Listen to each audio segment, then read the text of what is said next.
You're listening to the Joyful Practice for Women Lawyers podcast, episode number 19. Welcome to the Joyful Practice for Women Lawyers podcast. I'm your host, Paula Price, lawyer turned certified executive coach. This podcast was created to empower women lawyers just like you to create a life and practice you love. Join me every week for a break from the hustle so we can focus on you, what you truly want, and how you can create it. If you're over the overwhelm, done with putting out fires, and ready to redefine success on your own terms, you're in the right place. Ready for today's episode? Let's dive in. Hello, my friends, and welcome back to the podcast. For those of you joining for the first time, welcome. My name is Paula Price, and I'm a lawyer turned certified executive coach, as well as the host of this podcast. In today's episode, we're going to jump into a topic that is near and dear to my heart and central to the work that I do with lawyers. We're going to be talking about 3 misconceptions that prevent lawyers, and women lawyers in particular, from creating a joyful practice, a practice where they feel fulfilled, one that they enjoy, and a practice that allows them to have not only fulfilling work in their professional life, but also allows them to have fulfilling relationships in their personal life. So if that's something that might be of interest to you, then you're in the right place. I'm going to start out today's episode by talking about some of the problems that I see with the lawyers that I work with, and then turning to 3 misconceptions and how you can turn those around. So to begin, I just wanted to talk about some of what I'm seeing out there among the lawyers that I work with and lawyers that I am friends with or that I talk to. And there's a number of you out there who are feeling like you've done all this hard work to get to where you are. You've gone through law school, you've gone through articling, you've gone through the junior years, and you're at a point now where you really expected to be feeling a lot more fulfilled, but you're not really feeling that way. It may be that you're in private practice and the work that you're doing just isn't resonating with some of your core values. It could be that you truly love what you are doing. You love the nature of your work, but circumstances in your life have changed. So you're no longer feeling like this environment that you're in is a right fit for you. It could be that you're feeling like you're at a firm, you've been there for a really long time, and you've reached a certain level there, but you just don't want to be there anymore. The writing on the wall, the growth opportunities that are there for you aren't necessarily matching up with what you want for yourself in your career. So if you relate to any of this, and if you relate to any of the problems that I'm going to be talking about, then I encourage you to think about how what we're talking about here today might be applicable to you, and how some of the solutions that I'm going to offer are ones that you may start to implement in your practice. So I think there's a number of reasons why lawyers, and why women lawyers in particular, find themselves in this situation of being frustrated where they are. And one of those things can be delayed gratification. As lawyers, you had to really learn to develop that skill of delayed gratification to get to where you are now. As a law student, for example, putting in the long study hours, sacrificing time with friends and family so that you could do that, with the promise that if you put in the hours and you get the grades, then you're going to get the job. And once you get the job, of course, then you're looking at, how do I succeed in that job? What are the steps that I need to do to be promoted, to get the files that I want to work on, to work with the lawyers that I want to work with the clients that I want to work with? There's this endless cycle of putting off happiness until achieving that thing that you need to achieve next. So that's one thing that you become very good at. And delayed gratification is a wonderful skill to develop. It can result in you achieving a great number of things. However, when the balance tips in favor of more delay and less gratification, and you find that you're unable to enjoy what's happening in the moment, then you find yourself with a problem. That's that problem of feeling unfulfilled and unsatisfied because you're simply not taking any joy out in the present moment. Another reason why I think that women lawyers may find themselves in that position of being frustrated with where they are is that you're so driven and committed to what it is that you're doing that you end up feeling like you have the burden of your clients' problems on your shoulders. You're so committed to them that you literally take that work home with you. It's almost like compassion fatigue, and it depends on what is on your plate at a certain point in time. It may be that you have a very challenging case, and even when you've left the office, literally or figuratively, you've still got this sense on your mind of what's going on in that file. You're thinking about a thorny legal issue that has come up. Maybe there's a conversation you had with the client that didn't go very well. You're thinking about how you could have done it differently. I mean, there are all these things. It's like your mind is constantly at work. The wheels are always turning, and you're always feeling like you're connected in some way to the work that you have. And so that might also be taking away from other aspects of your life that you want to spend more time on, whether it's your relationships, whether it's on self-care, whether it's on interests outside of the office. It may be that you are progressing. You're reaching that next rung on the success ladder, and you find that as you advance further to the place where you thought that you wanted to be, you're just not feeling the way that you imagined that you would feel. It may be that you really wanted to work toward partnership and you finally landed that. And now that you're there, you're feeling like maybe this isn't exactly the right place for you. And maybe there's a way of reworking that so that it is the place for you. Or maybe there's a problem there and something that you may need to resolve. Maybe there's a different path that is better for you. It may be that you find that once you're there, you've worked so hard to get to that point, you feel like you can't leave it. You have that feeling of being trapped. And that may be because of the financial implications that would arise if you were to leave your position. It may be that your social connections are so well entrenched that it would be like tearing yourself away from your family. It may be that you have clients who you formed really close relationships with that if you were to leave, you would no longer be able to help them and you don't want to leave them. It may be that you're in the middle of a trial or you're getting close to a trial. You're on a file where you feel like your continued involvement is essential to the success of what your client is trying to do. It may also be that you feel very attached to the identity that you have developed with yourself. It may be that you have reached a certain level of prestige or status within your organization or a certain role that you're really proud of, but at the same time that is no longer fulfilling to you. And you're concerned that if you were to take steps away from that position, that you would then feel like you are somehow losing a very significant part of your identity. Meanwhile, as you're pushing yourself on a professional front, there are a number of challenges that may come up in terms of your personal life. It could be that you have these very high standards that you've set for yourself in your work, and you apply those same standards to yourself in your personal life, and you feel like you're constantly falling short. You're not showing up as the parent you want to show up as. You're not showing up as the spouse or the friend. So you're beating yourself up over that. Or it may be that you have others in your life who you hold to that same standard, and when they're not acting in the way that you expect or want them to act, then you're getting frustrated with them, and that causes a strain on those relationships.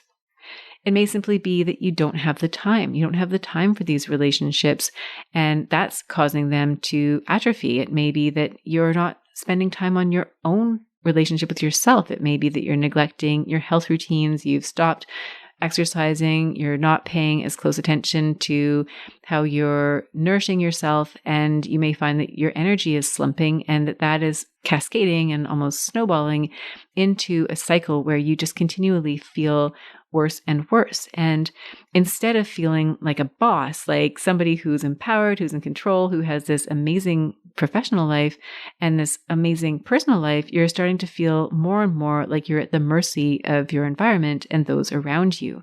It may feel like somebody always wants something from you, whether it's your clients, whether it's your colleagues, whether it's your children, whether it's your partner, whether it's your family, whether it's your friends.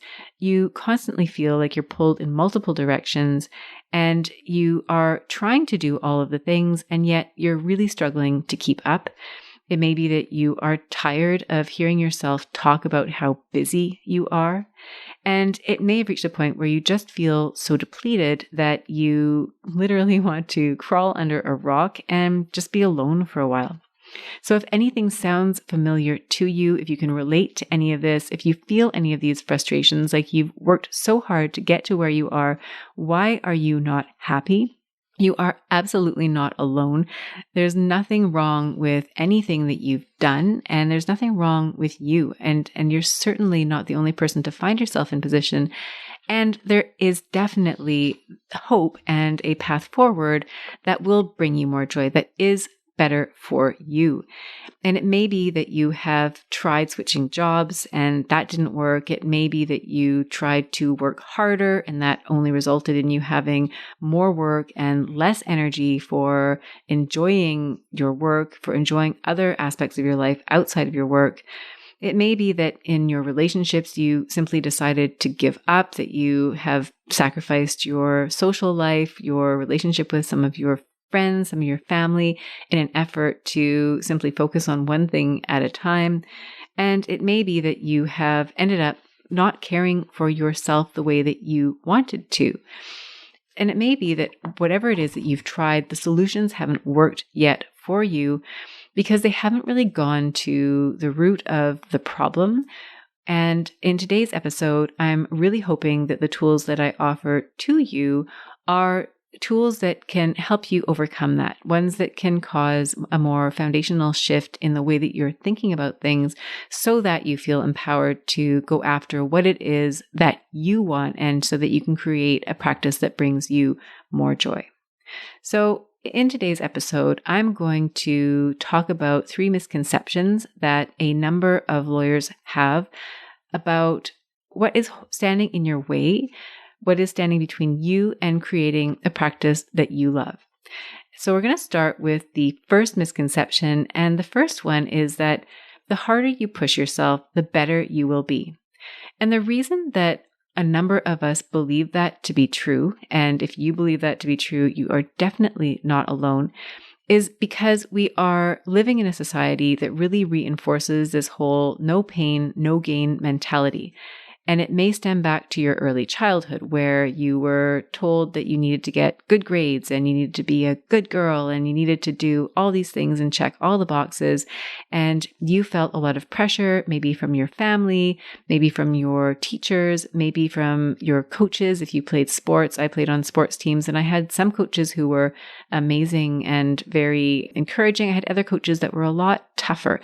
And not to say that there's a problem with being tough sometimes, but the reality is that tough all the time isn't going to end up getting you to where you want to be. And I think I've shared this story before, but I have a friend of mine who's very successful in her industry.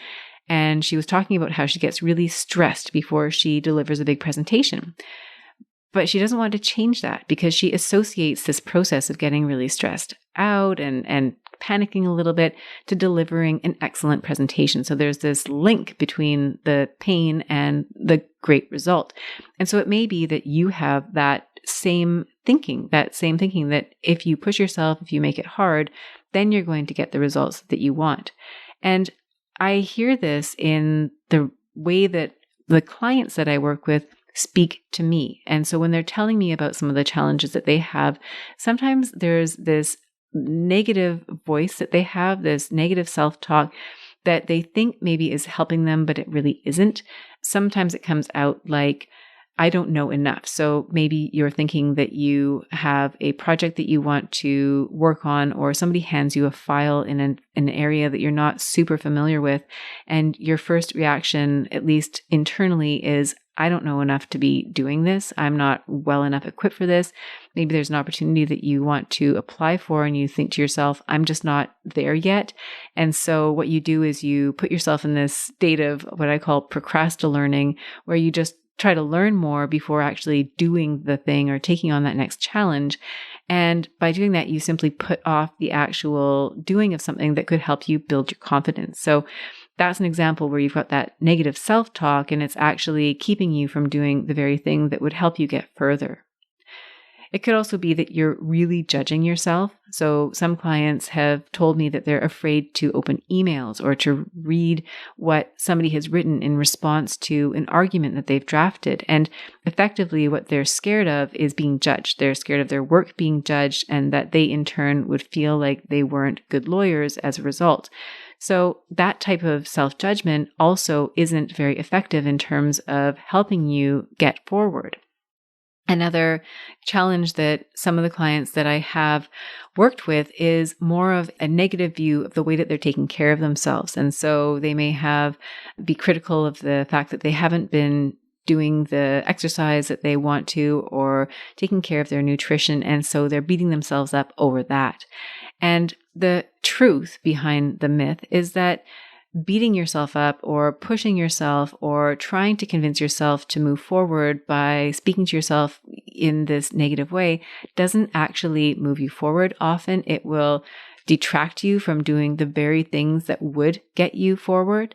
And in addition to that, it doesn't put you in a state that is one that is conducive to learning and to growth. And I've talked about this in previous podcasts, and it's established now at a neurological level that when you are in a state of anxiety, when you're in a state of fight or flight, your physiology, your brain is no longer functioning in a way that allows you to be creative and to grow and to be expansive.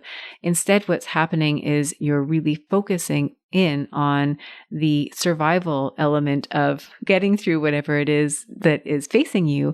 And that constricted way of thinking is focused simply on survival. You're not looking at an expansive way. You're just trying to get through the day. And that is not a place to grow. So myth number one is really, here's the myth that pushing yourself will get you further. And the truth is, being kind to yourself will actually get you much further. And if that's something that you think you'd like to develop more, I would encourage you to go back to an earlier one of my podcast episodes, episode number 11. It's called How to Be Your Own Best Boss. And in that episode, I really talk about how you can take that negative voice, that critical self-talk, and turn that around so that you're feeling so much more empowered and so much more effective in your work. So that's number one. Number two is you need permission to go after what you want. This is a common misperception and one that you may not have even acknowledged that you have at a conscious level. It may be something that kind of follows you around subconsciously. And as a lawyer working in an environment where there are a lot of rules, you're dealing with the law, you've gone through a rigorous process through law school, through your training as a lawyer, you've got rules that you need to follow as a lawyer. You may come from a family where there were a lot of rules, where you were encouraged to follow a certain path. You were given a choice, lawyer, doctor, engineer. You picked lawyer, and here you are. It may be that there are a lot of rules that you're following, conscious rules, real rules, imaginary rules, and you feel like one of the rules that you must be following is that you must continue to do what it is that you're doing, because if you were not to be doing that, then you might be disappointing somebody. You might be letting somebody else down. You might be breaking an unwritten rule, and that can feel really constrictive. And I've worked with a number of lawyers, and I've spoken with a number of lawyers who have felt that need to have permission to do something that is out of the ordinary. And sometimes that permission comes from, or that feeling like they need permission comes from cultural influence. So for example, lawyers who work in law firms where that culture is very strong. I know this can happen sometimes at big law firms. I worked in a big law firm for many years. And to me, that was how lawyers practice. That's all I knew. It wasn't until I left my big law job that I realized that there are so many other ways that you can practice. You can practice as a sole practitioner. You can practice in a smaller firm. You can practice in a lot of different ways and a lot of different organizations. And if you're not in the space where you're aware of all these different opportunities, then you may believe that where you are truly is the only place for you. And so you may be at a big law firm, you may have been there for a number of years, and you're not truly happy, but you feel like you would need permission to leave that life behind and do something different. It may also be that you are looking to leave law altogether. And this is something that I experienced when I decided that I wanted to become a coach. It was a really difficult transition for me because I had been a lawyer. I'd been in law school. It'd been many years since I was entrenched and I had this identity as a lawyer. And the idea of going outside of that was something that felt really scary to me. And I know for the lawyers that I've worked with who have made that transition from being a lawyer to doing something that is a non-lawyer role, that has also been a big transition for them as well. And I remember when I was thinking about becoming a coach, I went out for dinner with a friend of mine. And I was trying to convince her to go to Seattle with me. We are in Vancouver, so that would have been a bit of a drive for the both of us. And I was encouraging her to come with me to a conference where I wanted to see this very well-known coach speak at an event. And she asked me, she said, "Paula, why is it that you want me to go and see this person speak with you?" And it was really an aha moment for me because I realized when she asked me that question that I knew exactly what the answer was. And the answer was because I wanted that permission to be able to leave the job that I was in and take on this coaching role that I really longed to create for myself. So in hearing this story, I would encourage you to think about what it is that you are truly longing to do and what you have been waiting for permission to do. Because the truth is that you do not need somebody else's permission to go after that. So that is tip number 2, is that you don't need anybody's permission to go after what it is that you want. What you need is to really identify for yourself what it is that you desire and to maybe sit with that for a while, but to allow yourself to see that there is something there and that you are holding back because you feel like you need somebody else to give you that blessing. The third misconception that I see that holds people back from creating a joyful practice is the idea that when you get to that next milestone, it will all be rainbows and unicorns. And the reason that I think this is a misconception that holds people back is that they struggle. They have, as I mentioned earlier, they have a really strong skill when it comes to delayed gratification. And so they are used to seeing they're here, they want to go there. And they're used to seeing that other place as the be all and end all. It's like you go through law school and you do your exams with the promise of that job. And you look at that job and you think, it's going to be so great when I have that job. And then you're in that job and you think, it's going to be so great when I get that promotion. Or you think, it's going to be so great when I get that other job. It may be that this is happening in your personal life, right? Where you start out, maybe you're a young student and you think, oh, it's going to be so great when I get married. And then you get married and you think, it's going to be so great when we have all these children. And then you have the children, and you think, it's going to be so great when these children move out, whatever it is. But there's always that next stage that lies ahead of us. And sometimes we think that when we get to that stage, that our lives are going to be completely different, that things are going to be so much better. And the truth is that no matter where you get to, there's always going to be a mix of good days and bad days. And I would invite you actually to go back to my podcast episode about creating a joyful practice. It's episode number 3. And in that episode, I talk about Sean Achor and some of the research he's done around happiness. And what he found was that when it comes to happiness and when it comes to those goalposts that we strive toward, reaching those goalposts will deliver a certain amount of happiness, but once the thrill of novelty has worn off, you will return to a certain base level of happiness. And so I would encourage you to go back to that if you haven't already listened to that episode, and to think about how this might be applicable in your life. And when you think about some of the milestones that you've reached and that initial feeling of satisfaction that you finally got there, but then realizing that, wait a minute, maybe I'm not so happy anymore. And if that happens to you, I don't want you to think that something has gone wrong or that you're doing it incorrectly. It's far from it. That's exactly how it's supposed to be. And if you think about video games, maybe you have played them recently or in the past. I don't play them, but my children do. And so I'm constantly hearing about them. But imagine there was a video game that had just a single level. The first few times that you were to play that game, you'd probably find it pretty interesting. You'd find it challenging. You'd be figuring out which buttons you needed to press. You'd be figuring out which monsters you needed to kill. And maybe after several tries, you would finally reach the end of that level. And after that, if you never moved on to the next level, you probably wouldn't be interested in playing that same level over and over and over again.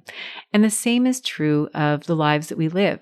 Every stage that we're in is like a different level of that video game. And every time you move to that next level, you're going to meet new characters. You're going to have new challenges. You're going to learn new techniques.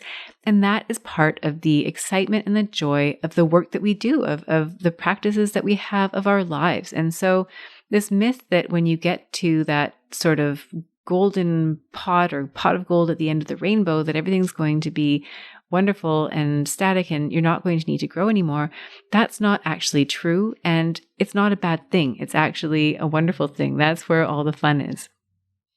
So if you are able to reframe the way that you look at these 3 misconceptions and you let go of these misconceptions, then you give yourself permission effectively to create the practice that you want and your life the way that you want. And this will allow you to feel empowered to make positive changes, and you'll start to grow in a direction that resonates with your true desires, whether that's getting promoted where you are, whether it's changing lanes in your career, maybe it's trying out a new practice area, maybe it's trying a new law firm, maybe it's taking a break so that you can spend more time at home with your kids. It really, really depends on what speaks to you. And if you decide to go after that joyful practice, you will need a few skills. Number 1, you'll need courage. The courage to let go of what's familiar to you, the courage to go outside of your comfort zone. And if we look at that first misconception, the one about if it's not hard, then it's not going to make your life better, it's not going to move you forward, that can be something that's really hard to let go of. If you're used to pressuring yourself and beating yourself up to get the results that you want, then it's going to feel really strange if and when you finally shift away from that. So that's going to take a lot of courage. Another skill that you're really going to need to develop is to trust yourself. And if you're in that place where you're explicitly or implicitly waiting for somebody to give you permission to go after what you want, then this will really speak to you. Because when you stop giving other people permission and control over the choices that you make in your life, then you fully reclaim responsibility for yourself. And when you reclaim that responsibility, it's empowering and it can also be terrifying because all of a sudden you can't look to somebody else and blame them for what it is that's going on in your own life. You now need to be accountable for yourself, accountable for your successes, accountable for your failures. And this is where you get to really develop a relationship of trust with yourself, because if you're going to go out and create a life for yourself that is a challenging one to create, it's something that you really want, it's something that you're going to work hard for, chances are you're going to have successes, you're going to have failures, and you're going to need to be there for yourself each step of the way. And as you're there for yourself, as you develop that trust and that accountability with yourself, you'll really strengthen that relationship that you have with yourself. And that is one of the skills that is so essential and that is so wonderful that comes out of doing this work. The third and final skill that I'll mention here is that idea of patience and acceptance. So as you push forward into a new practice for yourself, when you push yourself into that new challenge, you may find that it takes a long time for you to develop the results that you want. It may be that the road that you take is rocky and it doesn't feel very good. It feels uncomfortable. It's new. And that doesn't mean that anything has gone wrong. You are going to have those good days. You are going to have those rough days. You're going to have days where you try something new and it doesn't work out the way that you wanted it to, and instead of beating yourself up and feeling impatient, I would encourage you and invite you to embrace that as part of the process, that this is part of what you're learning in creating a joyful practice. And when you take these steps, then what you will create is a joyful practice where you're conditioned for growth, where you feel empowered to create what you want, and you'll develop your resilience in the face of challenges.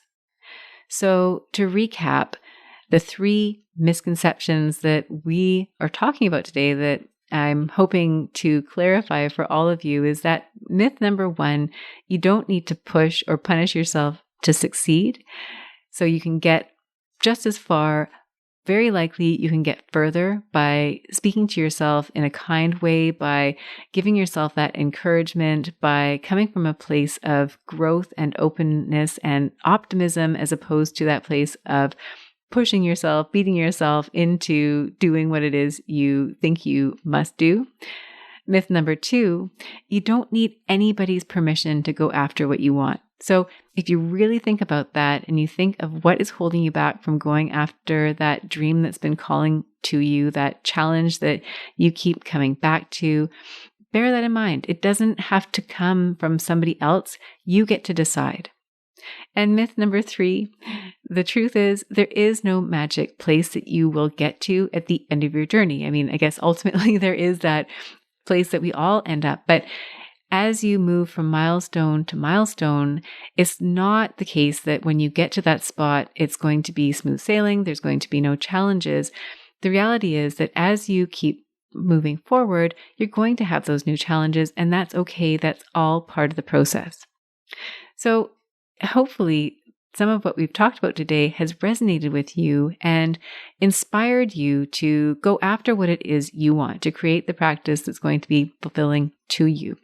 And I would encourage all of you to go after whatever that is for you. I hope so much that you have enjoyed today's podcast, and I would really like to thank you again for tuning in. It's always such a pleasure for me to be able to connect with you. I love hearing from you. I love hearing how this podcast is making an impact for you, what it is about the episodes that you're applying in your day-to-day. And for all of you, I would encourage you to reach out to me on LinkedIn. I'd love to hear from you. I'd encourage you to connect with me through the joyfulpractice.com website. And I would very much appreciate if you were to subscribe to the podcast, if you were to leave a review for the podcast, and knowing that whenever you do that, it helps this podcast find other people who would be interested in learning about what we're talking about here. So I would really, really appreciate that. I continue to do coaching one-to-one. So if that's something that you are interested in, I encourage you to reach out to me. We can set up a consult call. No pressure whatsoever. It's really an opportunity for me to learn about what's going on in your life and how I could potentially support you. I can share a little bit more with you about how coaching works. So a lot of people have questions about that. They've never worked with a coach before. And often when clients that I work with do learn what coaching is all about and they see the changes that they can make in their professional and personal lives, they get really excited and they wish they'd done it sooner. So if you have any questions about that, by all means, please reach out. I would love to hear from you. And in the coming weeks, I'll be talking about some opportunities that are coming up to work together, and I'm really excited about them, and I think they're going to be amazing, and I would love for you to join me in some of those opportunities. So stay tuned for that. That's going to be coming up in the next few weeks.